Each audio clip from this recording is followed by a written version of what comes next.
Savoir et comprendre les plus récentes nouvelles qui nous touchent. Tout savoir en 24 minutes. Avec Alexandre Morin-Villouellette et Mario Dumont. En manchette dans cet épisode, au moins 18 morts et 13 blessés dans une fusillade à Lewiston, aux États-Unis. Une chasse à l'homme est toujours en cours pour retrouver le suspect. Le ministre Lionel Carman dépose son projet de loi pour instaurer un commissaire à l'enfance au Québec. La Cour d'appel donne raison à la ville de Longueuil qui pourra abattre les cerfs du parc Michel Chartrand. Et selon les États-Unis, la Russie exécuterait des soldats qui refusent d'obéir aux ordres. Tout savoir en 24 minutes. Tout savoir en 24 minutes. Bienvenue à Tout savoir en 24 minutes. Bonjour Mario. Bonjour. Cette nouvelle qui retient l'attention cette fois-ci est à l'international, mais très près de chez nous, aux États-Unis, alors qu'hier soir, une fusillade dans la ville de Lewiston, dans le Maine, a fait au moins 18 morts et 13 blessés, selon le dernier point de presse des autorités, alors qu'une chasse à l'homme est toujours en cours pour retrouver la personne, l'individu suspect dans cette histoire-là, du nom de Robert Carr, de 40 ans, dont les photos ont été diffusées. On n'a pas l'air d'avoir beaucoup d'indices d'où il se trouve. Hein. Tu sais, des fois, à un moment donné, on sent que ce genre de chasse à l'homme, il y a des nouvelles en cours de journée que les policiers se dirigent vers tel endroit où aurait des indices, ou tu sais, quand même les médias américains là, qui sont bien connectés sur les milieux policiers. Là, on a l'impression qu'on est dans la brume la plus totale. Et il me semble que le fait qu'il s'est passé 4 heures hier soir entre le moment où tout s'est passé puis qu'ils ont retrouvé son véhicule. Moi, ça me donne à penser que le type avait planifié son affaire, qu'il y avait un autre véhicule, genre il s'est acheté une vieille auto, qu'il a payé cash dans un autre état, puis il l'avait laissé là, puis il est peut-être rendu, mettons qu'il a roulé là, pendant 8 heures, il peut être rendu dans un moyen grand périmètre. Là. Oui, parce que je rappelle les faits, là, dès le départ, là, vers 19h, dans la ville de Lewiston, on a d'abord ouvert le feu dans un salon de quai dans lequel il est entré, puis dans un autre resto-bar, lui, qui est situé à proximité où il a tué donc les 18 personnes, en a blessé plusieurs autres. Est entré là, semble-t-il, avec un fusil d'assaut, le fusil de grande puissance qu'on peut retrouver aux États-Unis. Et donc, par la suite, s'est enfui. On parle de centaines de policiers qui sont déployés dans une zone de recherche pour le retrouver, alors qu'on est vraiment en état d'alerte, mais difficile de savoir là, où le suspect semble s'être faufilé. Même aux frontières, on a lancé une alerte là, à l'Agence des services frontaliers du Canada, là, qui ont un avis de guet pour un sujet armé et dangereux. Donc, vont tenter de repérer si le suspect se présente au poste des douanes frontalières ainsi qu'un peu partout sur la frontière. On a tenu quand même à le rappeler aujourd'hui, Mario, que même si parfois il peut y avoir des gens qui peuvent passer par la frontière là, de manière illégale, que ça reste qu'on surveille tous les points d'entrée entre les États-Unis et le Canada du côté des agences de services frontaliers, parce que ça pourrait être une des options considérées. Mais sincèrement, ça serait étonnant qu'il se soit pointé vers une frontière, l'un des endroits surveillés, alors qu'il y a des routes qui partent dans toutes les directions aux États-Unis. Il est aussi dans un des secteurs les plus, tu sais, le Maine, le New Hampshire, le Vermont, un des secteurs les plus boisés, là, les plus ruraux, les plus boisés, plein de lacs, de routes, de forêts, de montagnes, de tous les États-Unis. Oui, endroit donc de prédilection probablement pour se cacher quand on est un homme recherché, comme c'est le cas de M. Carr, qui lui, en ce moment, fait en sorte que la ville de Lewiston a dû se confiner au grand complet, alors qu'on apprend un peu plus de détails sur l'individu en question. Là. Même si ses motifs, Mario, pour l'instant, ne sont pas du tout décrits. Là. On semble pas s'être attaqué à un démographique particulier, là. Surtout des hommes qui ont été abattus, mais ça semble pas être lié à la race, au sexe. Il avait l'air à vouloir faire un maximum de dégâts, prendre le maximum de vie. Ça a l'air être ça l'objectif. Même certains se demandent si les endroits visés, c'était pas juste des stationnements où il y avait, tu sais, ils se promenaient, des stationnements où il y avait bien du monde, là, tu sais, qui rentrait là-bas. Oui, puis c'est habituellement lorsqu'il y a des tueries de masse comme celle-là, souvent on a un manifeste où on a là, quelque chose qui est publié par l'auteur de la tuerie pour justifier un peu ce qui se passe. C'est pas le cas pour l'instant. Parce qu'on sait qu'il y avait des problèmes de santé mentale. Oui, ça, on sait qu'il y avait des problèmes de santé mentale, puis on est allé interroger aussi du côté des médias, bien évidemment, les gens de la ville pour tenter d'en apprendre un peu plus sur qui est le suspect. Puis un habitant du secteur, entre autres, a témoigné à NBC News que lui et sa famille, donc M. Carr et sa famille, sont des gens qui sont des amateurs d'armes à feu. Là. Comme on en retrouve beaucoup aux États-Unis. C'est un instructeur d'armes à feu. Exactement, c'est un réserviste de l'armée. Ça a été confirmé par le Pentagone, qui est lui-même spécialiste en approvisionnement de carburant, instructeur certifié en armes à feu. Donc un réserviste de l'armée américaine qui savait manier les armes. Là. C'est ce qu'on en comprend ici, bien évidemment. Et que sa famille sont des fanatiques des armes à feu. Là. C'est ce qui a été là, énoncé du côté. Qui tirait souvent derrière la maison. Oui, à ce qui paraît, quand on passait tout près, là, par exemple, là, de la résidence, dans le coin où eux avaient leur résidence, on entendait des coups de feu très, très souvent. Là. Eux s'exerçaient au tir constamment. Il serait associé, du moins selon les témoignages du voisinage, à des milices d'extrême droite. Là. Donc, on peut en comprendre un peu. Il y a de ces mouvements-là qui sont nombreux aux États-Unis, Mario, là, ceux de milices, de mouvances d'extrême droite, de gens qui ont l'impression qu'on veut toujours réduire leur droit de posséder des armes à feu, par exemple, que l'État empiète toujours sur leurs droits. Pourquoi ils s'en seraient pris à des gens dans un salon de quai ou dans un bar? Ça, par exemple, c'est beaucoup plus difficile à déterminer. Donc, ce sera, encore une fois, une saga à suivre parce qu'il est exclu pour l'instant qu'on le retrouve très prochainement. Mais le type avait déjà proféré des menaces. Là. Cet été, il avait été 2 semaines en psychiatrie, hospitalisé en psychiatrie. Et par la suite, avait proféré des menaces contre une base militaire du Maine. Oui. Puis là, il frappe. Mais il reste que... Je sais que, aux États-Unis, la liberté de posséder les armes, c'est très important. Au Maine, c'est d'une importance suprême. Il n'y a aucune règle, aucun permis, aucun enregistrement. Tu achètes tes armes à feu librement comme si tu achetais une pelle à neige.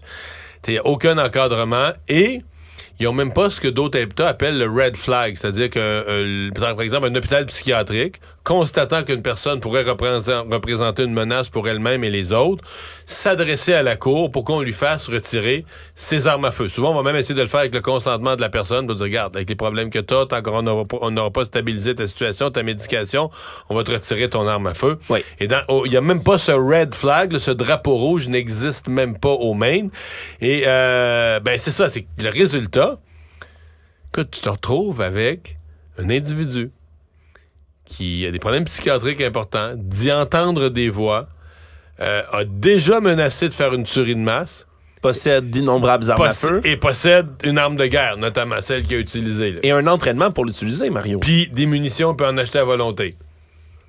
Tu sais, c'est comme... Ça nous semble toujours insensé ici au Québec, au Canada. Oui, puis tu dis, personne n'a voulu ce qui est arrivé dans un État tranquille, puis où je le sais, on va me dire, il y a beaucoup d'armes à feu au Maine, puis d'habitude, ça arrive pas, mais quand tu crées ces conditions-là, tu sais, de personnes, problèmes de santé mentale, violence annoncée, là, ou même réflexion sur le fait de vouloir faire une tuerie de masse, puis que la personne est en possession d'une arme de ce calibre-là, il me semble que tu crées les conditions, malheureusement, pour que ça puisse arriver. Oui, puis les chiffres donnent raison, Mario, à tout ça. Année après année, aux États-Unis, là, on parle d'une des pires tueries de masse dans les dernières années au pays. Mais des tueries, il y en a eu plus qu'il y a eu de jours dans l'année, jusqu'ici en 2023. On est à quoi, le 500 quelque? 565e tuerie. Puis là, une tuerie, c'est plus de 4 morts. Faut comprendre, là, il y en a plus qu'une par jour qui se passe, qui se déroule aux États-Unis. Si on enlève le critère du 4 morts, là, des événements par arme à feu avec mort, je regardais le bilan ce matin, parce qu'il y a un site aux États-Unis qui compile tout. Oui. Mais hier, il y a eu 36 morts. Donc, tu as les 18 au Maine, puis c'est l'événement dont tout le monde parle, puis les médias américains sont là. Oui. Mais si tu additionnes, je pense, 16 autres événements qui sont survenus dans d'autres États, tu as 18 autres morts. Oui, puis là, c'est la violence par arme à feu. Ce qu'il faut comprendre aussi, c'est qu'aux États-Unis, C'est qu'il y a de tout là-dedans. les suicides par arme à feu sont pas comptés comptés en dehors de là-dedans, oui. tout ça. Exactement. Mais c'est encore plus. Là. C'est encore plus. Des suicides par arme à feu aux États-Unis, Ouais, il y en a beaucoup. L'année passée, exemple, c'est 20 000 morts. Si tu additionnes le fait de tirer quelqu'un, volontairement, un meurtre, un accident, parce qu'il y a beaucoup de gens qui sont tirés accidentellement, il y a tellement d'armes à feu, les gens se font surprendre, ça sonne à la porte, puis tu tires sur le livreur parce que tu pensais que c'était quelqu'un d'autre. Oui. Donc, si tu additionnes tout, c'est 20 000, puis les suicides, c'est 25 000. Dans n'importe quel pays du monde, ce serait un problème de santé publique, Mario, là, un nombre de morts comme ça aussi élevé. C'est un nombre de morts d'un pays digne d'un pays en guerre. C'est l'ordre de grandeur d'un pays en guerre. Excluant les suicides, là, pour 2023, on est à 15 000 personnes mortes dans des événements là, violents par arme à feu depuis le début de l'année au pays. Des statistiques qui vont être rappelées, Mario, mais est-ce que ça risque de changer quelque chose, encore une fois? Non. La discussion revient après chaque tuerie aux États-Unis, puis malheureusement, les choses bougent pas beaucoup.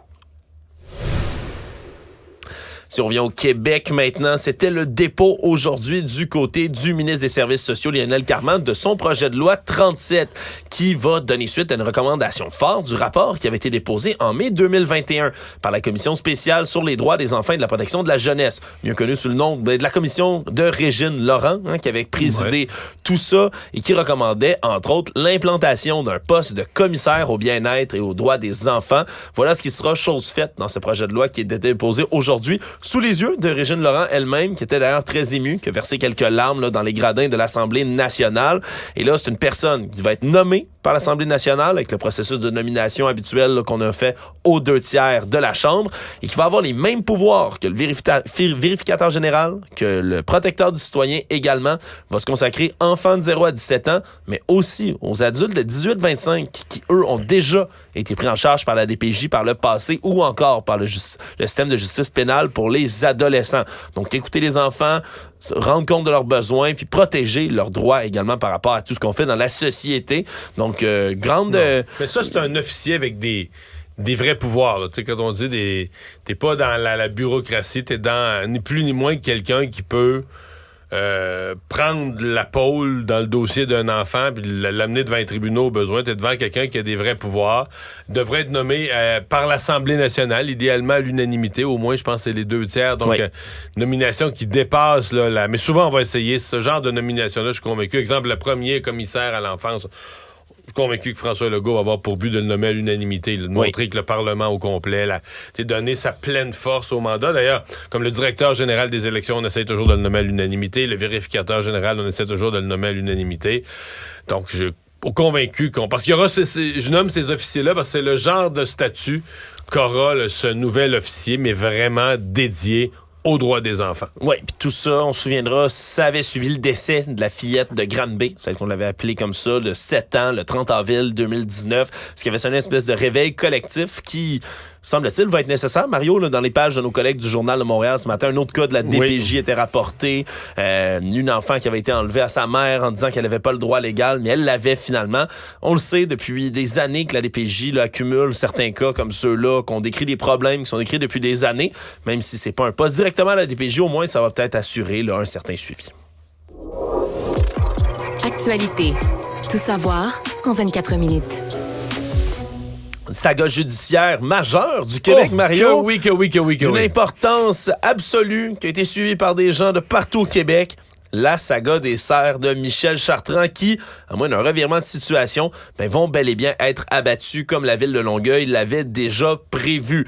Ils vont pouvoir, selon ce nouveau jugement de la Cour d'appel, donc procéder à l'abattage par arbalète, comme ça avait été prévu, la chasse contrôlée des serres du parc Michel Chartrand. Et ça rejette donc la requête des défenseurs des droits des animaux, qui était menée par Maître Anne-France Goldwater, donc qui s'opposait à la décision de la ville de Longueuil. Là, c'est la Cour d'appel qui a parlé. 3 juges. 3 juges différents qui maintiennent le jugement qui était rendu déjà par la Cour supérieure en août dernier. Mais comment à 3 ils peuvent se tromper comme ça? Le Maître Goldwater avait des arguments pourtant si clairs. Ouais, ce qu'on dit, c'est que le plan mis en place par la ville, semble-t-il, puis je vais les citer, l'opération de chasse contrôlée à l'arbalète s'exécute dans le respect de la sensibilité des cerfs et permettre qu'ils soient mis fin à leur vie d'une manière aussi douce et rapide que possible, Mario. C'est sûr que quand une saga s'étire comme ça, par contre, il y en a plus des cerfs. Là, oui, parce que le problème s'est aggravé depuis. Oui, parce que le permis, pour l'instant, du ministère des Forêts, de la Faune et des Parcs, c'est pour tuer un maximum de 100 cerfs. Après ça, combien va-t-il en rester? Parce que le cheptel a grandi. C'est d'autres questions auxquelles les experts vont devoir répondre. Mais pourquoi tu présumes que c'est fini? Mais il y a encore la Cour suprême. Ben oui, si je connais bien ma politique canadienne, mes tribunaux canadiens, la Cour d'appel, c'est pas le dernier recours, ça, là? C'est ça. Est-ce qu'on pourrait voir la saga des serres de Longueuil se rendre jusqu'en Cour suprême, Mario? Ben, je vois pas qu'une instance inférieure à la Cour suprême puisse trancher une question d'une telle importance. T'es conscient que c'est une affaire qui aurait dû se régler dans un conseil municipal en 15 minutes, en déposant l'avis des experts, biologistes, tous les grands... Il avait fait le tour du jardin, tous les meilleurs spécialistes, tout le monde s'est penché là-dessus, avait regardé l'ensemble des solutions, avait dit on peut pas y déménager dans d'autres régions. De toute façon, on est en surpopulation dans la plupart des régions du Québec. Il y a le danger de la maladie de Lyme qu'on veut pas exporter dans des régions où ils l'ont pas. T'sais, tout avait été regardé sur toutes ces coutures. Ça doit faire 3 ans qu'on en parle. D'ailleurs, je m'étais moqué. Tu sais que le conseil écoute, il y en a-tu parle, va voir les gens de Longueuil, ils vont te parler de leurs problèmes, de n'importe quoi, de police, mais le conseil municipal le plus long de Longueuil, il a porté sur les serres. Il s'en était vanté le lendemain pour dire, comme pour prouver au monde, on l'a regardé la question, on a siégé jusqu'à 1h du matin. Tu dis, OK, vous n'avez pas siégé jusqu'à 1h du matin pour les problèmes d'eau, les problèmes de tout le problème pour la fois que vous êtes tombé sur les chevreuils, vous avez siégé une partie de la nuit. Puis vous vous en vantez le lendemain. Vous cachez pas ça, vous en vantez le lendemain. Puis tu sais, après ça, la saga devant les tribunaux. Faudra quand même faire le bilan. Là. On fait des farces avec Maître Goldwater, puis tout ça. Faudra quand même faire le bilan de comment ça aurait coûté. Là. Ouais, parce que des fortunes. Là. Ces niaiseries-là auront coûté des sommes d'argent vraiment incroyables. En rappelant toujours OK, là, on va me dire, ouais, mais on voulait sauver la vie de quelques dizaines de cerfs. Il y en a des permis de chasse, hein, genre à chasse au cerf qui se distribuent au Québec, des milliers, des dizaines. J'invite les gens qui sont pas d'accord avec moi puis qui disent, hey, c'est précieux un chevreuil, je vous invite à aller lire le plan de gestion du cerf de Virginie du ministère de la Faune du Québec. Vous allez découvrir deux choses. Vous allez découvrir un qui s'en abat 50 000 par année. Fait que là, je comprends que celui qui est loin dans le bois en Beauce, il est moins important que celui qui est dans le parc à Longueuil. Que les enfants nourrissent, Mario. Oui, mais... Prennent des photos avec. Mais mettons que moi, je suis un égalitariste, je suis un socialiste, je suis un communiste, je vais dire les chevreuils sont tous égales en importance dans la société. C'est vrai. Mais l'autre affaire que vous allez découvrir, qui est une belle chose que moi, j'ai découverte... c'est que la gestion du cerf au Québec, là, c'est incroyablement bien fait. Là. On a des inventaires de population dans chaque région. On sait où on est en surplus. On accorde des permis de chasse supplémentaires. C'est une gestion scientifique. C'est une gestion bien faite. C'est une gestion connue pour protéger le cheptel. Donc, c'est dans ce contexte-là. C'est pas comme des sauvages débarquent dans un parc à Longueuil avec des machettes puis disent « Ah! Ils sont pognés les cerfs! » Non, non!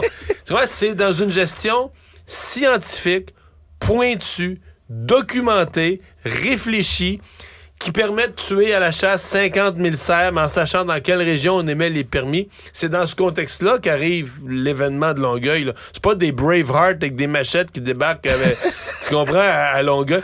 Donc, toute cette affaire-là est d'un ridicule consommé, et c'est incroyable l'argent qu'on va voir gaspiller pour ça. Puis là, ben c'est ça, tu sais, c'est devenu une risée, je sais, Maître Anne-France Goldwater, puis bon, ses supporters, mais tu sais, pour les gens de Longueuil, là, quand ils vont voir, puis moi, pour les contribuables québécois, les ministères ont travaillé là-dessus. Si on avait on ne saura jamais. Les tribunaux, Mario, on parle toujours de délai d'un tribunaux. C'est ça, là, la priorité sur laquelle on a rendu un jugement. Si on avait la vraie facture, c'est des millions. C'est des millions que cette affaire-là va avoir coûté. C'est incroyable. Oui, puis ça va me permettre, Mario, je suis assez content de pouvoir citer le livre célèbre de George Orwell, Animal Farm. Tous les animaux sont égaux, mais certains sont plus égaux que les autres. Bon. Il y a des organisateurs de manifestations pro-Palestine ici au Québec et à Montréal plus particulièrement qui ont dû se faire rappeler à l'ordre par leurs universités. Des groupes comme Solidarity for Palestinian Human Rights Concordia, entre autres, qui s'est ouvertement associé au nom de l'opération terroriste menée par le Hamas en Israël du 7 octobre, qui s'est fait rabrouer sévèrement par l'université. Parce que eux ont dit, puis le nom de l'opération qui avait été menée par le Hamas s'appelle le déluge d'Al-Qassa. Mais on a dit du côté de cet organisme à Concordia, là, on appelle à vous joindre à nous. Nous participons au déluge d'Al-Qassa en appelant aux gens, le 10 octobre dernier, de venir participer à une manifestation. Deuxième groupe de ce côté. Là, on est dans le monde universitaire. Là. Donc, des gens qui sont censés débattre des idées, du contenu, mais qui s'associent à des actions terroristes. Littéralement avec le nom de l'opération de massacre. Ouais, absolument. Ça. Il y a un deuxième groupe, celui-là, McGill, Solidarity for Palestinian Human Rights, McGill, qui s'est vu là, demander par l'université elle-même de ne plus utiliser le nom de McGill dans le nom de leur organisation, après qu'eux aient qualifié les attaques terroristes en Israël d'héroïques, là, littéralement, et ont demandé aux Montréalais de célébrer le succès de la résistance, suivant les attaques terroristes qui, je le rappelle, ont fait des centaines de morts. Mais c'est pour ça que je sais que c'est... Mais eux ont participé là, aux manifestations à Montréal, puis on se fait dire, ouais, mais là, vous savez pas ce qui se passe, les Palestiniens. Si les manifestations étaient faites de gens qui dénoncent les exactions du Hamas, mais qui demandent un respect pour la cause humanitaire en Palestine, je comprendrais ces manifestations. C'est parce qu'à plusieurs reprises, on a senti que ces manifestations marchaient sur la frange de l'incitation à la haine. Oui, puis malheureusement... Et ça, c'est une toute autre affaire. Là. C'est souvent du côté de certains organisateurs aussi que ça se fait. Il y a des gens qui vont manifester sincèrement en demandant un cessez-le-feu, qui demandent qu'il y ait une pause humanitaire, qui se soucient vraiment et véritablement dans la manifestation du droit à la vie des gens qui vivent à Gaza. Après ça, effectivement, de voir comme ça qu'on relaye, entre autres, des appels à manifester en utilisant de l'imagerie là, du côté du Youth Palestinian Movement, par exemple, qui prennent des images littéralement de combattants du Hamas sur des tanks renversés qui appartiennent à l'Israël, des organisateurs de manifestations qui relaient aussi sur leur site, par exemple, des informations du Front palestinien de libération de la Palestine, un organisme considéré comme terroriste par le Canada. Mais c'est sûr qu'après ça, ils se font rabrouer puis sévèrement, Mario, dans les derniers jours. Tout savoir en 24 minutes.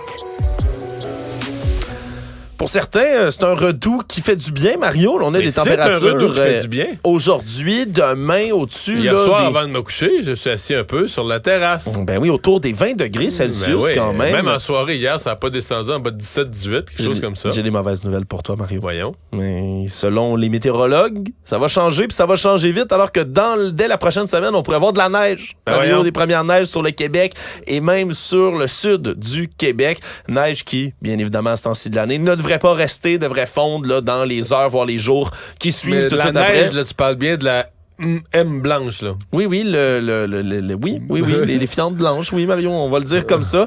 Je sais que c'est peut-être pas ce qui te réjouit le plus, mais je voulais quand même t'en informer. Profite de ta terrasse ce soir. C'est moi qui est un peu négatif. Quand il fait trop beau comme ça, tard l'automne, autant j'essaie d'en profiter puis de rester heureux, autant je me dis... On va trouver ça dur. Tu sais, ça va frapper quand ça va arriver, la fin de l'automne, le début de l'hiver. Ouais. Non, mais ça va nous cogner. On va passer, comme là, cette semaine, on va passer genre de plus 20 à genre des nuits à moins 1. Là. Oui. Fait que ça va nous frapper juste plus violemment là, l'arrivée de l'hiver. Parce que là, c'est le mois de novembre la semaine prochaine. Hein? Économie. Oui, ça s'en vient vite, puis on pourrait se réveiller avec un beau petit tapis blanc. Il y a des clients fraudés par la Banque nationale, Mario, là, lors d'une attaque de piratage informatique qui a vidé des comptes en banque qui sont outrés en ce moment par l'attitude de la Banque nationale, là, dans cette espèce de vague où on voit là, plusieurs pépins, problèmes dans des institutions bancaires. Mais là, on a une première victime qui vient d'envoyer une mise en demeure à la Banque nationale pour exiger un dédommagement. Là. C'est Stéphane Lessard, qui est le fondateur-président de Mar Optimisation, une entreprise de Beauce, qui, lui, là, s'est fait frauder pour près de 240 000 $. Et là, il explique qu'au départ, on lui donnait 120 000 de dédommagement. Pas 240 000, on y remboursait pas complètement. C'était pas complet, là, la manière dont ça faisait, dont ça se faisait au départ. Il dit que c'est une gestion de crise épouvantable, que la banque prenait rien au sérieux, que là, pendant qu'il y avait plus d'argent dans ses comptes, il y avait des clients, des fournisseurs qui étaient là vraiment avec une confiance absolument nul maintenant. Son entreprise a failli s'effondrer de la manière dont il en parle. Puis c'est, selon les 10 autres entrepreneurs consultés par le journal, un scénario qui revient. Là. On dirait que la banque, jusqu'à ce qu'on parle aux médias, rembourse pas ou rembourse à peine. Puis après, la réponse de la banque, eux, c'est qu'à ce moment-là, ils vérifiaient là, qu'est-ce qui se passait, qu'est-ce qui s'était passé.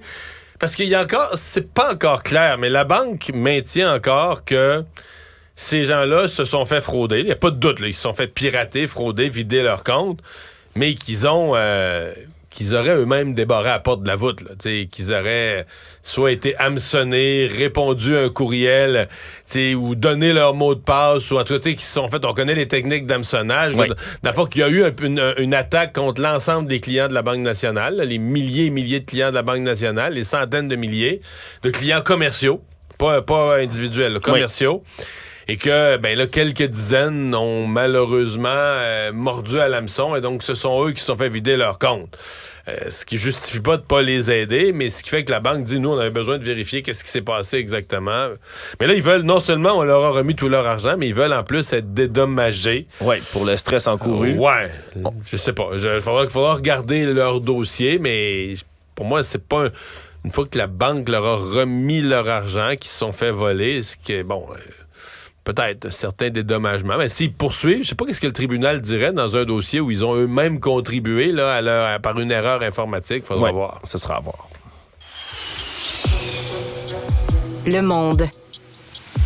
Un point de presse aujourd'hui de la Maison-Blanche fait état de nouvelles sur la guerre en Ukraine, comme quoi la Russie exécuterait ses propres soldats qui tentent de battre en retraite dans une nouvelle offensive sanglante sur le front de l'est de l'Ukraine, où les positions ukrainiennes là, se font pilonnés, entre autres, dans la cité industrielle d'Avdiivka, où les positions retranchées des Ukrainiens sont sur le bord de tomber, mais face à des tactiques, des rapports qui ont souvent émergé là, de ce conflit-là en Ukraine, Mario, de tactique de vague humaine, semble-t-il, du côté des Russes, où on envoie là, un nombre innombrable d'hommes armés, les uns après les autres, où il y a beaucoup, beaucoup de pertes, mais où on réussit quand même à arriver à certains résultats là, devant le nombre, les innombrables combattants qui se rendent. Évidemment, on n'a pas voulu révéler comment ni pourquoi on a obtenu ces informations-là du côté de la Maison-Blanche. Donc, est-ce qu'on est là dans un effort de propagande ou pas?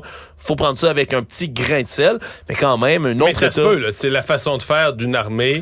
si tu mets tes gens dans une position impossible, ben c'est la façon de faire, là. Pour pas qu'ils reculent, pas qu'ils fassent demi-tour, tu menaces que ceux qui... Si vous faites pas l'attaque, vous allez mourir pareil par notre feu. Résumer l'actualité en 24 minutes, c'est mission accomplie.